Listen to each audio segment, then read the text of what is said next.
one of the things that really builds trust in a relationship is when we can trust someone to follow through on what they've said they're going to do, right? So they're going to show up. A week later, they actually follow through on that commitment and they show up. You give them a task to do, they actually follow through on that, and it actually happens.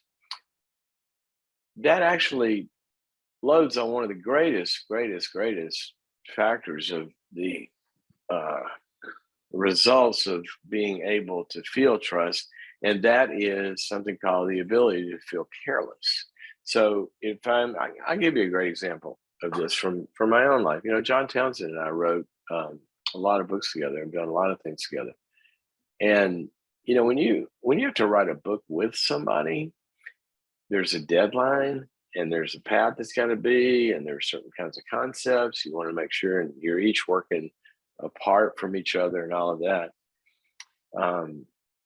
In so many years that we did that together, and we would get our outlines together and this, that, and the other, and there was a date or whatever, and I'd lateral that into his lap, and he'd lateral a bunch of other stuff in my lap. What was great?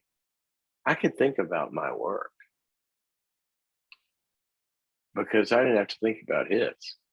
I could be careless about it. I didn't have to guard myself. I didn't have to worry. I didn't have to check up on it. It was a careless experience. I could be carefree is another way. Because I just don't ever know of an instance where I hadn't seen the guy follow through. He was also an Eagle Scout, which you don't get there by not following through. The Bible talks about this as diligence. It talks about it as faithfulness. There's a lot of different terms that come into that. In Numbers chapter 6, it says, God is not a man that he should lie. Has he not said it, will not, come to pass, I think is the way it's worded. And follow through is a big deal. A big deal. When somebody makes a commitment to you, it is a big deal. Now, sometimes people will get blamed appropriately in behaviors. We trust each other in different ways, and we judge each other and see if we're going to be trustworthy. And basically, we tend to judge ourselves by our intentions. If I've got good intentions, we kind of don't think about sometimes how we're actually behaving or what's coming through on the other end. As long as we mean well, the other person doesn't get to experience our intentions. What they get to experience is our actual performance and our actual behavior. So we judge ourselves by our intentions, and people judge us by our behaviors. Did you show up or not? Well, I meant to, but blah, blah, blah, blah. And in that disconnect, people appropriately get blamed, he or she's kind of bad on follow through. Well, sometimes that can be, and it's true, I'm not letting anybody off the hook here. But it's not that they're unable to follow through.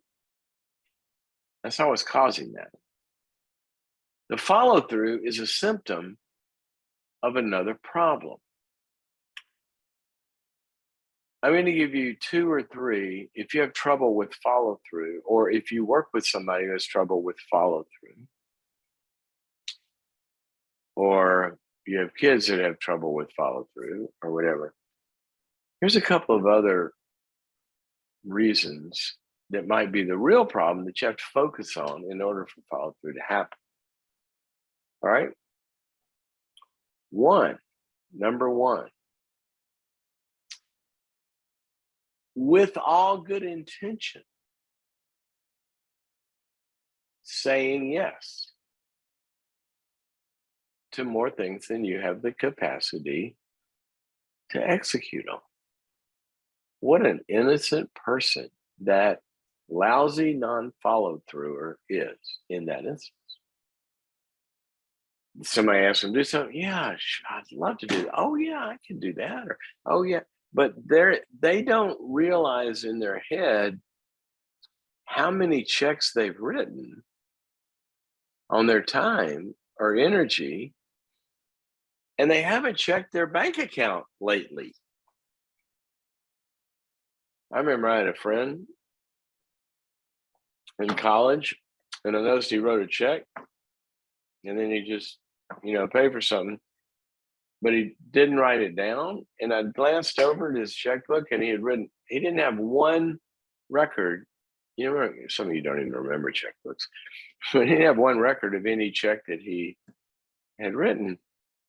I said, "Why didn't you write that down?" And he looked at me like, Why would I do that?" I said, "So you know how much money you have in your account." And he goes, "Why do I need to know that?" I said, "So you don't overspend what you have." And he said, "Oh, never thought about that." I said, "Well, what happens when you do?" He said, "Oh, well, my dad owns a bank, so I don't really know how they do that." Okay, well, not many of us are in that kind of position, nor is that. If I wish I could talk to the father now, it's a psychologist. Maybe you don't want to do that. But the question is, sometimes we write checks on time and commitments and this, that, and the other, and don't realize we are way overcommitted. And then some of those are not going to be followed through on. So the follow through is not really the problem. It's a symptom of the problem. The problem is people have got to get really good observing egos, which means looking, the eye that looks at the eye. That's what observing egos. The me that looks at the me, looks at yourself and ask your question: do you really have time and energy for that? And if you do that, is anything going to suffer? If you follow through on that one, something else not going to get done. All right.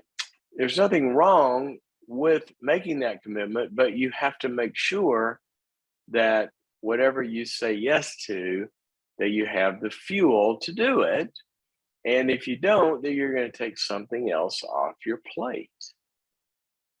Okay. That's the first thing I want you lousy follow throughers to begin to look at. Now I'm, really, really judging you here hard, right? I'm kidding, because this is an area, if you look at, some of my weaknesses, this one right here, this reason, not the, forget the absence of follow through, by and large, I think, in book writing and showing up for speaking things and consulting projects and all of that, by and large, I get it done. But you know where I've had to pay for it? Because I didn't say no enough early up here. I've had to pay for it a lot of times in just my well-being. I just was taxed and overtaxed and drained. And I've had to learn, this is one of the biggest things I've had to learn, that you just can't do everything you want to do. And I've had to learn, when I say no, yes to a new commitment, I've got to offload something else. That's been a hard lesson, but I've had to learn that over the years. And now I kind of pause whenever there's a request to do anything, and I ask the question. Like, I had this happen 3 or 4 times this week, where I've had requests for, mainly in the consulting sphere, and I've said to the person, they said, "Oh, would you be willing to work on this with us?" And I said, "I would like to. I just don't know. I'm going to have to go back and check to see if I have bandwidth for that. I don't know if I do until maybe 2023. I could look at it." So I want you to think about, and this may be just personal projects or personal commitments to a spouse or to a friend or whatever. Do you have the money in your account, time and energy wise, for what you're saying yes to? Here's the second symptom. You might know that you don't have the money or time and energy in the account. You might know that you don't have even the desire to do it. But you can't say no because of conflicts. You're afraid. You don't say no because you're afraid somebody's going to get mad at you. You're afraid to say no because somebody's going to reject you. You're afraid to say no because they're going to disapprove of you. You're afraid to say no because they're going to call you selfish. Yeah, I keep going on, because there's no limit to how many different ways you can be made bad for saying no by a controlling, manipulative, or pushy person.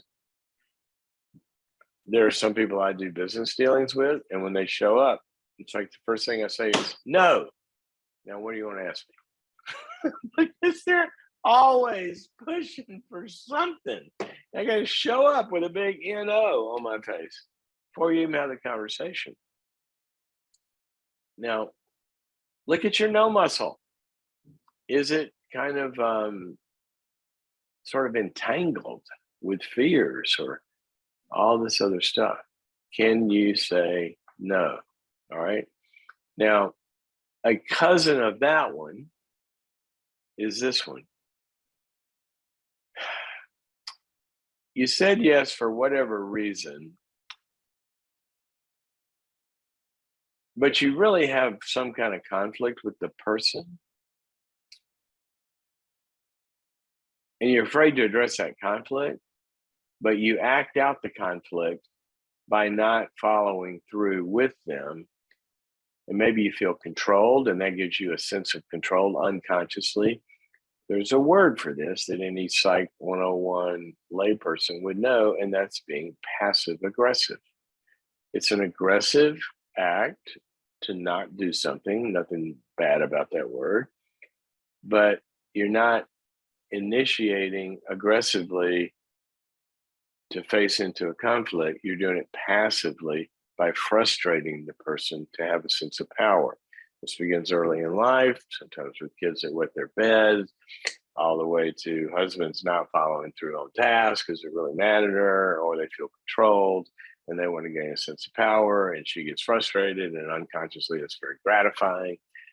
A lot of reasons that passive aggressive behavior happens, but it might be. So I want you guys following through. As Jesus said, let your yes be yes and your no be no. Today, try it out.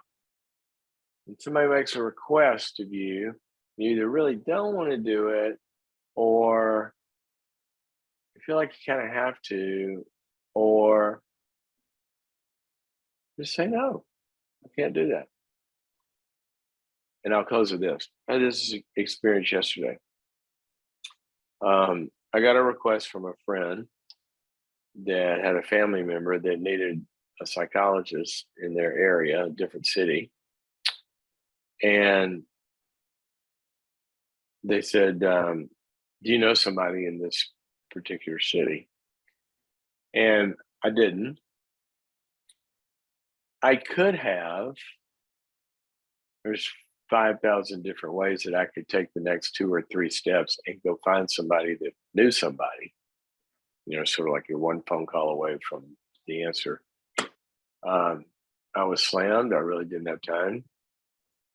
And I just wrote back to him and said, no, I really don't know anybody, but here's a couple of people for you to call. And it was a really interesting moment. I was thinking about this content I wanted to share with you today. It's a really interesting moment. I don't know what made me do it. I think it's because I just had so much on my plate. Normally I would make that call, or 2 or 3 calls, or track it down for them. But I remember when this moment happened, I said, I just don't know anybody here. Try these people. And he sent me back a text, thumbs up, thanks, appreciate your help. I'll go try it. And I thought, I wonder how many times it's really not a problem for somebody when we say no, but we think it might be. We'll put an extra burden on them. I don't want to put it on him. I could find this for him when he can't, or, whatever it is. It was just interesting that I bet many times we say yes to small things that kind of add up into big things. And I'm not at all telling you shouldn't be a service-oriented person or giving your time and energy to people. The very reason that I couldn't do that for him was because I'm doing a bunch of stuff for a bunch of other people. So it's not like, screw you, world, I'm not going to do anything nice for you. It's figuring out your time. Anyway, few keys to follow through. Some of you that work on teams might do well to have discussion about how many times will we not get something done because we should have said no in the first place. Saves a lot of time and effort.